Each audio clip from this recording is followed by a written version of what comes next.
주목성에 오신 여러분들을 환영하고 축복합니다. 또 이렇게 하루의 시작을 하나님과 함께 할 수 있게 허락하신 하나님께 감사드리고요. 또 힘들고 어렵지만 또 피곤할 수도 있고 그렇지만 이렇게 우리가 아침에 첫 시간 하나님께 드렸을 때 이 시간을 통해서 하나님께서 우리 가운데 일하실 줄 믿습니다. 오늘은 그래서 여러분들 진심으로 환영하고요. 오늘은 야곱이 베델에서 꿈을 꾸다 라는 제목을 가지고 창세기 28장 10절부터 22절까지 말씀을 좀 살펴봤으면 좋겠습니다. 우리 먼저 10절과 11절 말씀 같이 한번 읽어볼까요? 같이 읽도록 하겠습니다. 야곱이 브엘세바에서 떠나 하란으로 향하여 가더니 한 곳에 이르러는 해가 진지나 거기서 유숙하려고 그곳에 한 돌을 가져다가 베개로 삼고 거기 누워 자더니. 예, 야곱이 우리가 계속해서 살펴보지만 야곱이 형 에서 대신에 축복을 받죠. 야곱이 축복을 받은 다음에 어떤 일이 있었어요? 형 에서가 나중에 이 사실을 압니다. 그래서 야곱을 죽이려고 그래요. 그러자 리브가가 야곱을 살리기 위해서 어디로 보내냐면 삼촌 라반 집으로 보내요. 이 삼촌 라반 집이 어디냐면 바로 하란에 있어요. 그리고 브엘사바는 야곱이 거주하던 가족이 있던 곳이에요. 그래서 브엘사바에서 하란으로 향해서 갔다라고 되어 있죠. 어떤 면에서 이 브엘사바라는 야곱의 과거를 상징하는 곳이라고 할 수 있겠죠. 야곱이 이때까지 살아왔던 지난 세월을 상징하는 것이라면 하란은 야곱의 미래를 상징하는 것일 수가 있어요. 앞으로 가야 돼서 그곳에 생활을 해야 되겠죠. 그래서 오늘 본문은 과거에서 정말 인생의 변곡점, 전환점을 맞이해서 과거에서 미래로 가는 야곱의 모습을 보게 됩니다. 그런데 우리도 마찬가지죠. 우리도 시간 속에 살아가잖아요. 그래서 과거에서 미래로 계속해서 살아갑니다. 그런데 때로는 인생을 살다 보면 그런 경우들이 있어요. 뭐냐면 과거의 문제가 해결되지 않은 채 미래를 향해서 나가야 되는 경우가 있어요. 그날의 야곱이 그랬죠. 야곱이 어땠어요? 정말 과거의 문제가 해결되지 않았죠. 정말 여전히 형과의 갈등과 아픔이 남아있어요. 에서와 화해한 게 아니에요. 여전히 문제를 갖고 있고 하란으로 갑니다. 미래로 나가요. 그런데 미래 역시 어때요? 또 다른 문제가 기다리고 있어요. 그래서 오늘 본문에 야곱이 브엘사바에서 떠나 하란으로 향해 갔다. 이 표현이 참 우리의 인생을 표현한 표현이 아닐까 싶어요. 늘 과거의 문제를, 해결되지 않은 문제를 안고 또 미래의 새로운 문제를 지고 가는 거잖아요. 어저께까지 우리가 가지고 있던 문제들이 있죠. 그럼 오늘 또 문제가 또 생길 거 아니에요. 그렇게 문제 치여 사는 게 인생이 아닐까 싶은 생각이 있더라고요. 그런데 그 다음에 또 뭐라고 돼 있냐면 향해 가는데 한 곳에 이르러 어떻게 했다고요? 해가 졌어요. 그랬더니 거기서 유숙한다는 거는 길거리에 잔다는 거죠. 자려고 그곳에 한 돌을 가져다가 베개 삼고. 참 야곱이 그날에 가진 것이라고 뭐밖에 없어요? 돌 하나밖에 없었어요. 돌 하나 의지해서 자는 야곱의 모습. 참 이것도 우리의 인생의 모습을 보여주는 게 아닌가 싶어요. 정말 이 땅을 살다 보면 우리가 그렇죠. 정말 뭐 하나 의지할 게 없는 날들이 있잖아요. 언젠가 주변에 사람들도 많고 가진 것도 많고 그럴 것 같은데 정작 돌아보면 돌 하나 남아있는 게 우리 인생이 아닐까라는 생각이 드는 날들이 있죠. 어쩌면 그래서 그날의 야곱이 브엘사바에서 하란으로 가다가 잠들어 있는 야곱의 모습은 정말 이 땅을 살아가는 우리 인생의 한 단면을 보여준다고 해도 과언은 아닐 거예요. 그런데 이런 돌 하나밖에 의지하지 못하고 잠들어 있는 야곱에게 소망이 있는 이유는 뭐예요? 이유는 한 가지예요. 그것은 바로 누가 계시다는 거예요? 하나님이 그와 함께 계시다는 거예요. 우리 하나님이 계시다는 거죠. 우리도 마찬가지. 그럼 그쪽에 유숙할 때, 길거리 잠을 잘 때 어떤 일이 있었는지 우리 12절 말씀 같이 한번 볼까요? 같이 보도록 하겠습니다. 꿈에 본즉 사닥다리가 땅 위에 서 있는데 그 꼭대기가 하늘에 닿았고 또 본즉 하나님의 사자들이 그 위에서 오르락내리락 하고. 꿈을 꿨어요. 하나님이 꿈을 꾸게 하신 거죠. 그런데 어떤 꿈을 꿨냐면 사닥다리가 땅 위에 서 있는데 그 꼭대기 하늘에 닿았다라고 되어 있어요. 이 사닥다리라고 표현되어 있는데 이건 좀 더 정확히 표현하면 계단이에요. 그래서 야곱이 여기서 잠을 잡니다. 그런데 계단이 이렇게 있어요. 계단이 하늘로 계속 올라가요. 그런데 그 계단의 끝에 뭐가 있는 거예요? 하늘이 있었던 거예요. 야곱이 잠을 자고 있는데 계단이 하나 펼쳐지면서 하늘로 닿아 있는 모습들을 보게 되는 거예요. 그렇다면 왜 하나님께서는 이런 꿈을 꾸게 하셨을까요?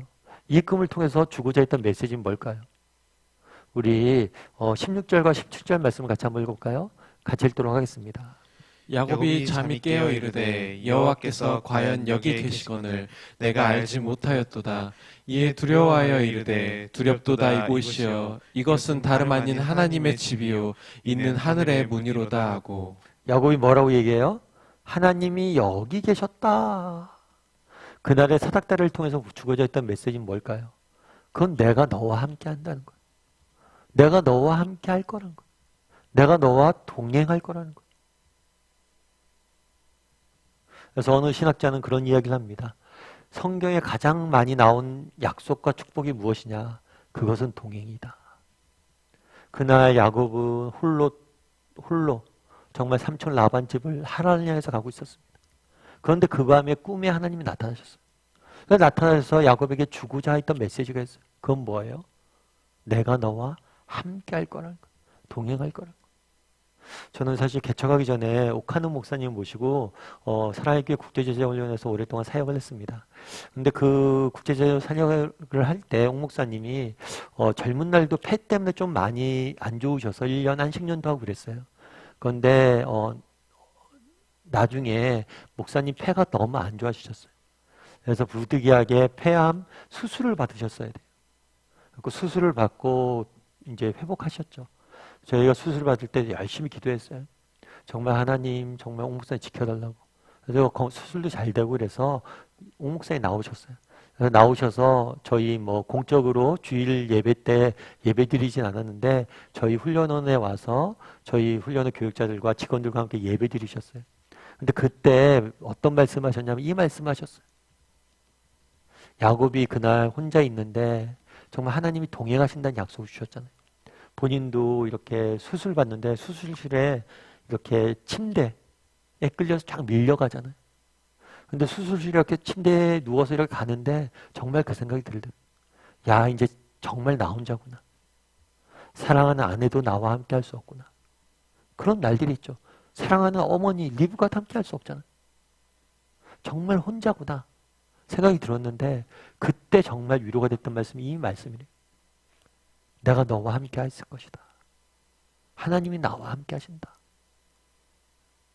정말 아무도 함께 할 수 없지만 하나님이 나와 함께 하신다. 참 이 말이 와닿았다고 그러더라고요. 참 그때 되게 많이 공감이 됐던 기억이 있어요. 예전에 제가 어떤 연예인의 이야기를 들은 적이 있어요. TV에서. 근데 이 연예인 같은 경우에는 원래 결혼을 자기는 안 하려고 그랬대요. 왜냐하면 부모님이 이혼을 하셨어요. 그러니까 그게 상처가 된 거죠. 그래서 결혼을 안 하려고 그랬는데 나중에 좋은 사람을 만났어요. 그래서 이 사람이랑 내가 결혼해도 되지 않을까? 이런 생각이 들었대요. 근데 아무튼 결혼에 대해서는 여전히 부정적이었던 것 같아요. 그래도 새로운 이렇게 사람을 사귀니까 인사를 좀 드려야겠다 부모님에게. 그래서 어머니하고 아버님하고 이혼했잖아요. 그래서 아버님이랑 떨어져 있었는데 아버님에게 인사를 시키러 갔대요. 근데 처음엔 분위기가 좋았대요. 그런데 시간이 흐르고 같이 이야기를 하는데 서로 원망하고 집안에 안 좋은 얘기들이 너무 많이 나온 거예요. 그래서 너무 화가 났대요. 내 사랑하는 사람 소개시키러 갔는데 이 자리에서까지 이렇게 숨기고 싶은 얘기를 이렇게 하냐고. 그런데 그 아내 될 사람이 그런 얘기를 했대 자기한테. 오빠 너무 마음 쓰지 말라고. 나는 오빠랑 행복해지려고 결혼하려는 게 아니야. 내가 불행해도 오빠랑 함께 있으면 괜찮을 것 같아서 오빠랑 함께 하려는 거야. 그 말을 해줬대. 그게 너무 마음에 와닿았다고 그러더라고요. 때론 불행해도 오빠랑 함께 하면 괜찮을 것 같아서. 정말 우리 인생에 굴곡이 있을 때가 있잖아요. 어려움이 있을 때가 있잖아요. 그럴 때라도 우리가 기억할 것이 있어요. 그건 뭐예요? 그 순간에조차라도 하나님이 우리와 함께 하신다는 거. 그리고 하나님이 함께 한다면 비록 어려움이 있지만 우리 괜찮아요. 그날에 야곱에게 나타나셨어요. 야곱이 어쩌면 인생의 문제들을 한순간에 해결해 주시진 않았죠. 그럼에도 불구하고 한 가지 약속을 주십니다. 그건 뭐예요? 내가 너와 함께 있을 것이다. 내가 너와 함께 있을 것이다. 우리도 이 사실에 대해서 한번 오늘 묵상해 봤으면 좋겠어요. 하나님이 나와 함께 하신다. 그것 하나면 충분합니다. 나와 함께 하시면 때론 힘든 날도 있어요. 어려운 날들도 있어요. 하지만 우리 괜찮아요. 왜요? 우리 하나님 함께 하실 거잖아요. 그래서 정말 하나님이 우리 함께 하신다는 사실을 내가 믿는지, 정말 그리고 우리와 함께 하신다는 사실을 주는 정말 그런 은혜는 무엇인지 한번 묵상해 봤으면 좋겠고, 정말 하나님이 나와 동행한다는 사실 믿음으로 정말 오늘 하루 온종일 또 정말 하나님이 나와 함께하는 사실로 인해서 기쁨 가운데 오늘 하루의 길들을 걸어갔으면 좋겠습니다. 우리 이 시간 함께 기도했으면 좋겠는데요. 기도하실 때 오늘 말씀 기억하면서 기도했으면 좋겠습니다. 그날의 야곱의 모습이 우리의 모습입니다. 정말 과거의 문제를 안고 또 오늘 새로운 문제를 만나게 되는 게 우리의 인생이에요. 그리고 우리가 의지할 것은 돌 하나밖에 없는 게 우리의 인생이에요. 그럼에도 불구하고 우리에게 소망이 있는 이유가 있습니다. 그건 뭐냐면 하나님께서 우리와 함께 하실 것이기 때문에.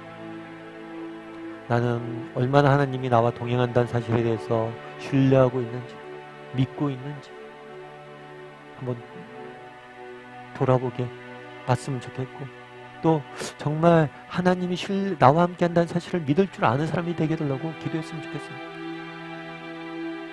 그리고 정말 우리가 하나님 이 사실을 확신했을 때 우리는 어떤 두려움도 없이 세상 속에 살아갈 수 있을 거예요. 오늘 하루 정말 하나님이 나와 동행한다는 사실을 믿고 믿음을 가지고 담대히 세상 속에 살아갈 수 있는 우리 모두가 되게 해달라고 이 시간 함께 기도했으면 좋겠고요. 또 각자 가지고 있는 인생의 문제들이 있습니까? 하나님 그 가운데 역사해달라고 이 시간 함께 기도하도록 하겠습니다. 같이 말씀 기억하면서 또 오늘 하루를 위해서 함께 기도하도록 하겠습니다. 같이 기도하시겠습니다.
사랑의 하나님, 그날에 정말 브엘세바를 떠나 하란으로 가고 있는 야곱의 모습들을 보게 됩니다.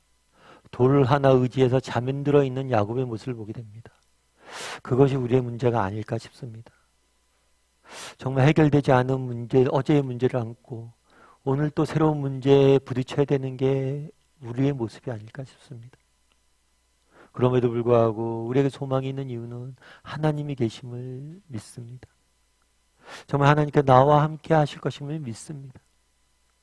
정말 이런 믿음들을 가지고 어떤 상황 속에서라도 절망하지 않고 믿음의 길을 걸어갈 수 있는 우리 모두가 될 수 있도록 주여 은혜를 다하여 주시옵소서. 하나님이 함께 우리와 하십니다. 그걸로 충분합니다. 어떤 형편 중에서도 그 사실 하나가 있기 때문에 우리는 괜찮습니다. 그런 믿음을 가지고 오늘 하루 걸어가는 우리 모두가 될 수 있도록 주여 붙잡아 주시옵소서. 하나님께서 오늘도 우리 함께하여 주시고 우리 인생을 인도하시고 지켜줄 줄 믿사오며 모든 말씀 예수님의 이름으로 기도드리옵나이다. 아멘.